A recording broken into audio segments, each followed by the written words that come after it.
Imagine a life where you wake up and no longer feel the weight of everyone's expectations on your shoulders. A life where you don't waste your energy trying to please people, explain yourself, or overthink every little thing. Imagine moving through your day without the constant noise of self-doubt or the need for approval, where your peace no longer depends on other people's moods, opinions, or behaviors. That kind of life is not a fantasy. It's what happens when you stop caring about what doesn't matter and start living with intention, clarity, and inner freedom. In this video, inspired by deep Buddhist wisdom, you'll discover 7 powerful lessons to help you let go, step back, and finally feel what it means to be truly happy every single day. 1. Let go of the rope that's burning your hand. Many of us are walking through life silently hurting, and not because of what's actually happening around us, but because of what we keep holding on to inside. It's like we're gripping a rope that's slowly burning our hand, but we refuse to let go. That rope could be the constant need to be accepted by others, the fear of letting someone down, the pressure to always get things right, or painful memories from the past that we haven't healed from. The longer we hold on, the more it hurts us, but we don't even realize that the pain is coming from our grip, not the rope itself. In Buddhism, this kind of suffering is called attachment. It means clinging to things, people, thoughts, emotions, situations, as if they are permanent and ours to control. But life doesn't work that way. Everything is always changing, and the more we try to hold on to what is meant to pass, the more we suffer. We trap ourselves in emotional cycles of stress, sadness, and confusion simply because we won't loosen our grip. Letting go doesn't mean giving up or running away. It means understanding that you cannot control everything and that peace comes when you stop trying to. You don't have to keep replaying that painful memory. You don't have to chase someone's approval to feel worthy. You don't have to worry so much about tomorrow. You can let go. Picture this. You're standing still with your hand clenched tightly around a rope, and it's cutting into your skin. All it takes to stop the pain is to release it. Just open your hand. Just breathe. Just allow the moment to be what it is, without needing it to be anything else. That is the beginning of real freedom. That's where happiness starts. Not in controlling life, but in learning how to stop being controlled by it. Second, stop seeking approval, and you'll discover who you are. From a young age, most of us are taught to look outside of ourselves for permission to feel good. We're praised when we do what others like. We're corrected when we don't fit their expectations. Over time, without realizing it, we begin to measure our worth by how others respond to us. We become so used to chasing approval from parents, teachers, friends, society, that we forget to ask ourselves the most important question: do I approve of who I am? When you live your life constantly trying to please others, you start shaping yourself like clay, changing your form depending on who's watching. You hide parts of yourself that feel too different. You stay quiet when you want to speak. You say yes when your soul screams no. And slowly, day by day, you lose the connection to your true self. But Buddhism teaches that true happiness comes from within, not from applause, not from compliments, and not from outside validation. The more you depend on others to make you feel seen, the more fragile your happiness becomes. Because what happens when they stop clapping? What happens when they don't understand you or when they reject you? If your peace depends on being liked, it will vanish the moment someone doesn't. Let this be your gentle reminder. You do not need to be understood by everyone to live a meaningful life. Not everyone will get you. Not everyone will agree with your choices. And that's okay. The tree doesn't bend just to please the wind. The moon doesn't glow only when someone's watching. They exist fully, simply, and beautifully, just as they are. and so can you. When you stop chasing validation, something powerful happens. You begin to hear your own voice again. You start to ask yourself, what do I want? What do I believe? Who do I want to be? You begin to live from the inside out, not the outside in. And that shift is where your real strength and joy begin. The moment you stop caring about impressing others is the moment you finally impress your own soul. 3. Embrace impermanence. Everything is meant to change. One of the biggest reasons people suffer is because they expect things to stay the same. We want the good moments to last forever. We want people to always treat us the way they once did. We want routines, relationships, feelings, and even our sense of self to remain constant. But life doesn't work like that. Everything you can see, touch and feel is in a constant state of movement. The seasons shift, the weather changes, our bodies grow older, friendships evolve, emotions rise and fall like waves. This is what Buddhism calls anicca, the truth of impermanence. When you fight against change, you create your own suffering. It's like trying to hold on to a river with your bare hands. The more tightly you try to grip it, the more it slips through your fingers and the more frustrated you become. But the river was never meant to stay still. It was meant to flow. Often the pain we feel isn't because something ended. It's because we believed it should have lasted forever. We get attached to how things were. We cling to a version of life of a person, or even of ourselves, that no longer exists. And that attachment makes us feel stuck, lost, or broken when change arrives.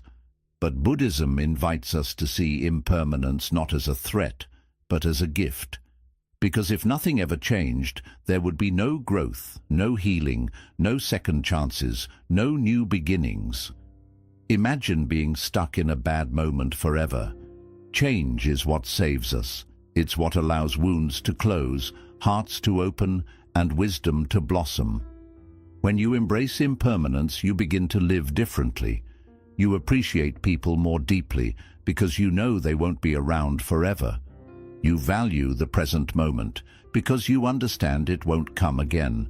You learn to let go gracefully when something ends, knowing it made space for something else to begin. You stop needing everything to be perfect because you know perfection was never the goal. Presence was.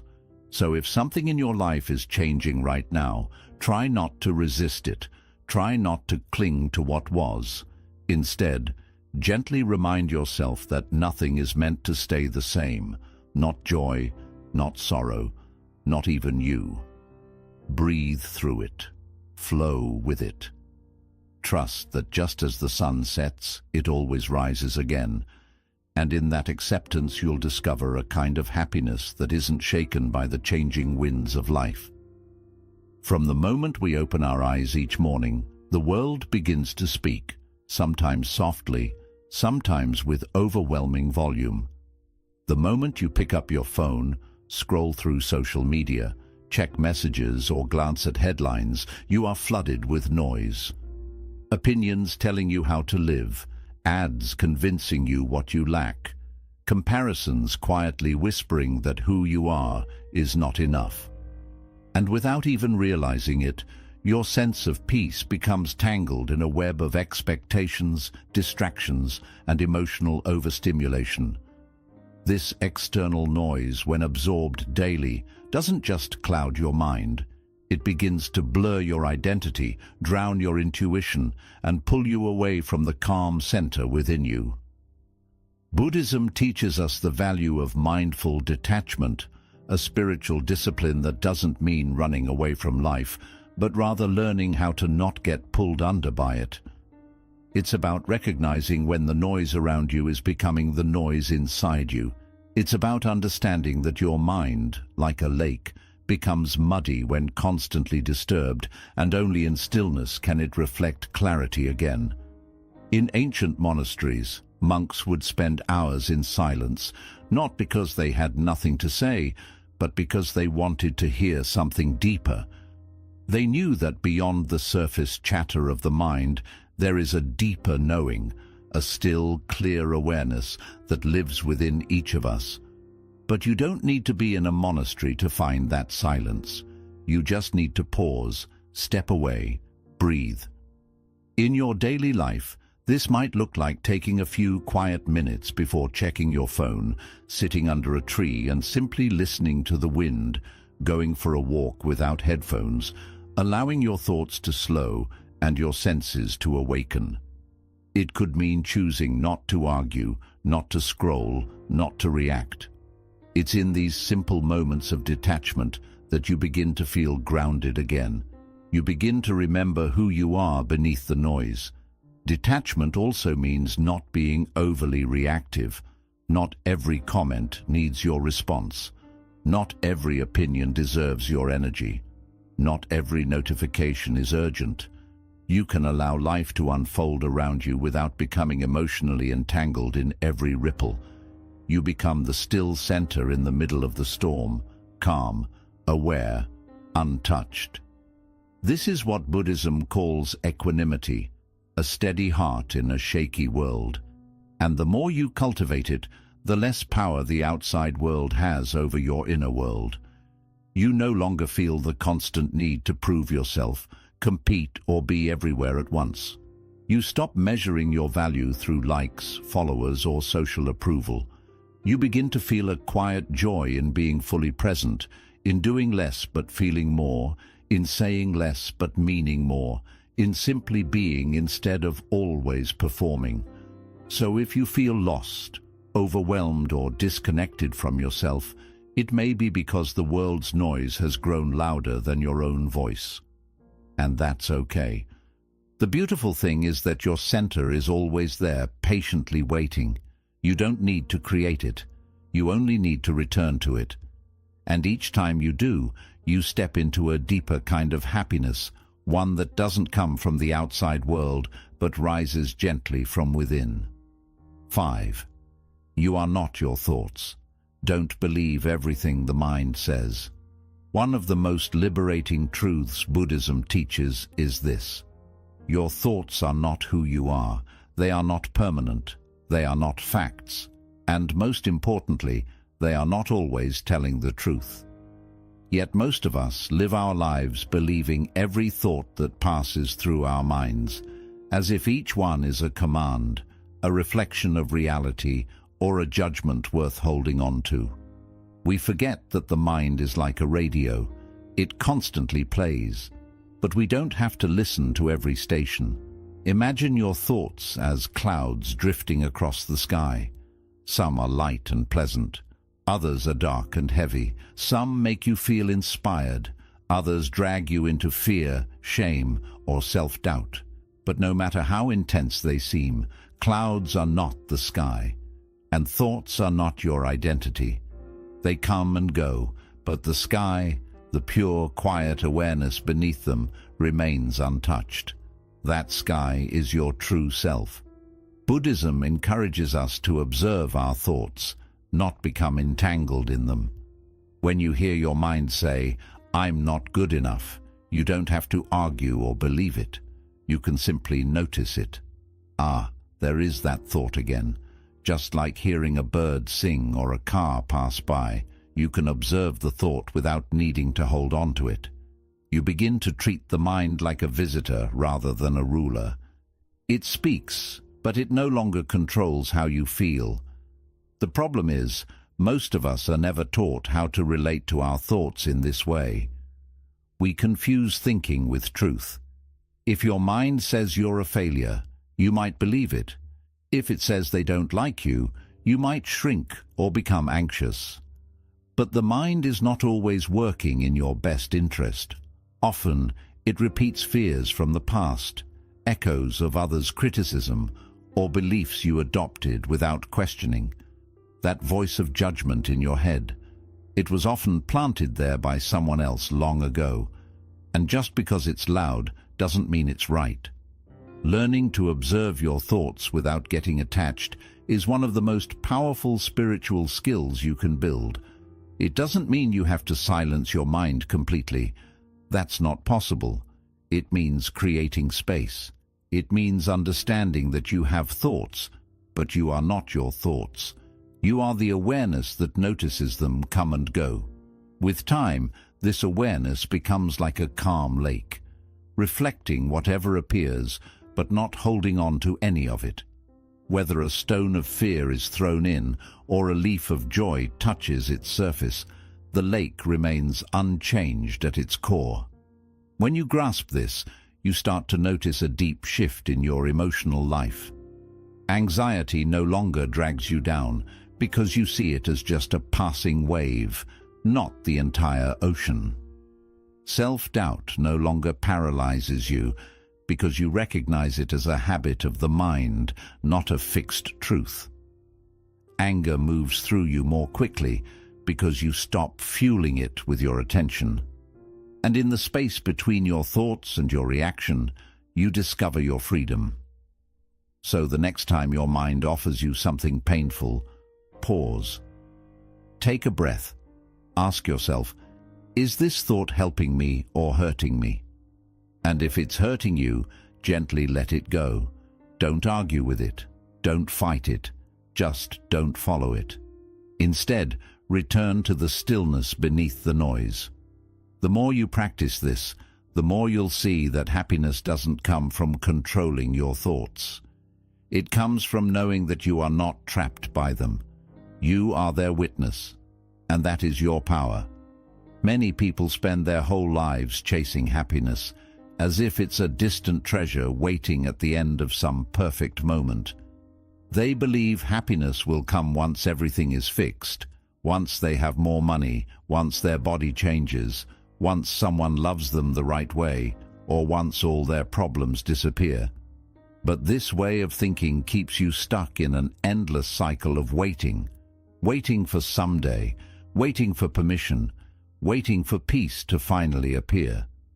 Buddhism gently reminds us, happiness isn't something you chase. It's something you come back to. It's already here. The reason you can't feel it is because your mind is always elsewhere, caught in regrets from the past or fears about the future, focused on what's missing instead of what's present. The truth is, you're not unhappy because your life is missing something. You're unhappy because you've forgotten how to be with the life you already have. This is the great secret of mindful living. The present moment is never the enemy. It's not broken. It's not incomplete. It's not standing in your way. The present moment is where your real life is unfolding, and everything you're searching for is already hidden within it. But when your mind is always rushing to the next thing, you miss the beauty that's right in front of you. You overlook the sunlight streaming through the window, the sound of the breeze moving through the trees, the quiet joy of a warm meal, a deep breath, or a gentle smile. Happiness isn't some big event.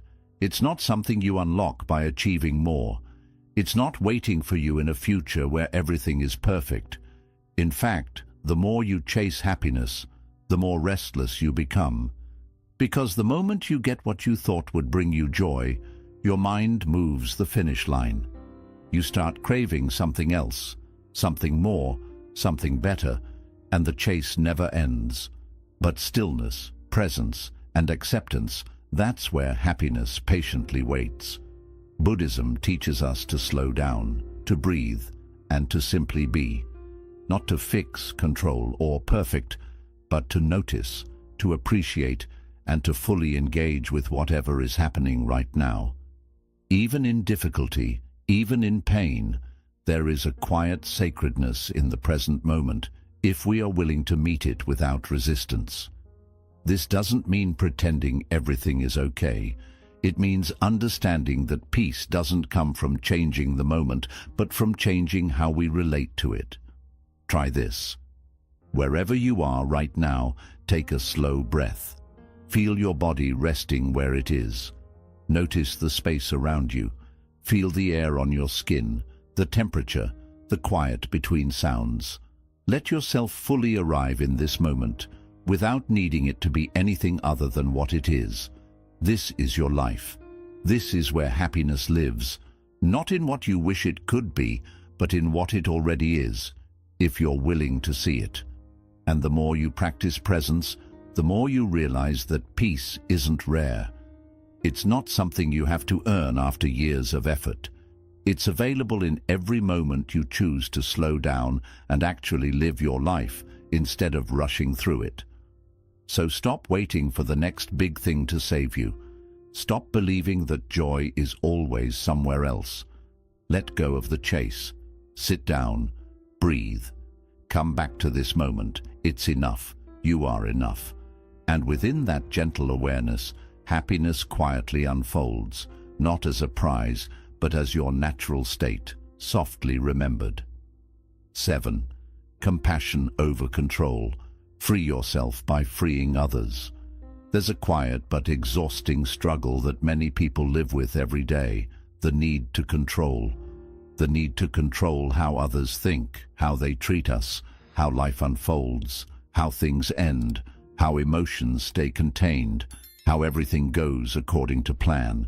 But underneath that need for control is often fear, a fear of being hurt again, a fear of being misunderstood, a fear that if we don't hold on tightly, everything will fall apart.